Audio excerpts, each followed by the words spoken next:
मेरा नाम फूलन देवी है, लोग बैंडिट क्वीन के नाम से जानते हैं। और हमें पता नहीं था कि इतना संघर्ष करने के बाद हम जिंदा रहेंगे और आज आप सबके बीच में भी पहुंचेंगे, इतना मान सम्मान भी हम पाएंगे, ये हमने कभी नहीं सोचा था। 4 साल हम जंगल में भटके।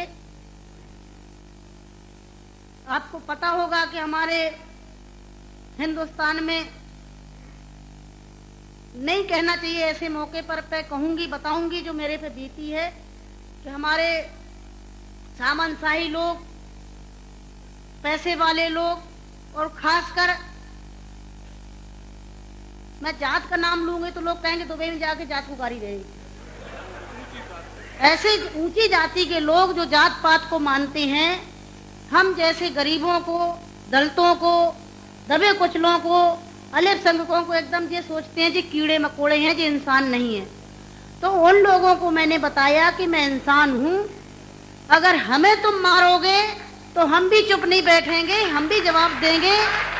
और इसलिए मैंने कई दफे सोचा कि मैं आत्महत्या कर लूं, मर जाऊं, पर मैंने सोचा कि मरती तो हजारों लड़कियां रोज हैं। बताओ, हमें डाकू के नाम से जानते हैं लोग, डाकू, फूलन देवी डाकू। बताओ, मेरी 4 हाथ पैर हैं। कहते चम्मिल घाटी की है, चम्मिल घाटी की, चम्मिल घाटी मेरी माँ बाप है। अरे मैं माँ बाप से पैदा हुई हूँ, मेरा कसूर यही है कि मैं झोपड़ी में पैदा हुई, गरीब परिवार में पैदा हुई, दबी कुचली समाज में पैदा हुई, तो हमें जीने का अधिकार है नहीं।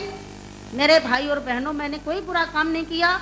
मैं तो वहां भी मंच पे बोलती हूँ, अब्बू भाई के साथ में तो कई सभाएं हुई हैं, बहुत बड़ी बड़ी सभाएं हुई हैं, कि मैंने कोई बुरा नहीं किया है।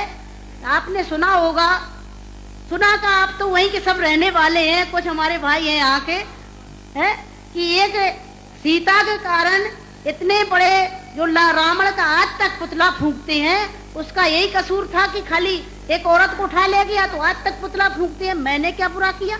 मेरे साथ भी ऐसे रावणों ने अत्याचार किया, मैंने उन रावणों को जवाब दिया। फूलन देवी को डाकू है, डाकू है।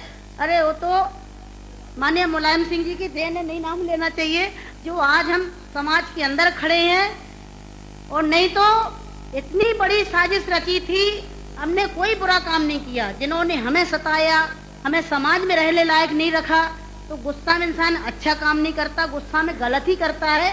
और जो कुछ भी हुआ, अच्छा और बुरा सबक सिखाने के लिए कि हम जैसी बहन बेटियों के साथ अन्याय अत्याचार करोगे तो कोई भी महिला घर से बाहर न करके और अपने अधिकारों की लड़ाई लड़ने के लिए मैदान में खड़ी हो जाएगी। तो मेरे भाई और बहनों, हमें तो डाकू घोषित कर दिया। जब मैं चुनाव लड़ने जाती हूँ तो सब एक ही भाषण रहते हैं, किसी के और कोई भाषण नहीं रहते हैं। बताओ, मैं डाकू दिखाई देती हूँ? क्या होता है डाकू? है, तुमने हमें सताया, हमें लूटा पीटा। डाकू तो वो बेईमान जो हम जैसी महिलाओं को लूटते पीटते हैं। तो मेरे भाई और बहनों, 4 साल में जंगल में भटकी, 11 साल में जेल में रही, और जेल में भी हमें पागलों के साथ रखा गया था। अच्छी जगह नहीं रखा गया, यही पागल महिला थी, पागल महिलाओं में रखा गया था। 11 साल तक हमें जेल में रखने के बाद कोर्ट में पेश नहीं करा गया। और जब जेल से छोड़े गए तो बहुत बड़ा हमारे हिंदुस्तान में तूफान आया, इतनी बड़ी डाकू को छोड़ दिया गया, बहुत बड़ा अन्याय हुआ। बस आप सबका प्यार था, आशीर्वाद था, कुछ ऊपर वाले की भी दुआ थी, जो आज आप सबके बीच में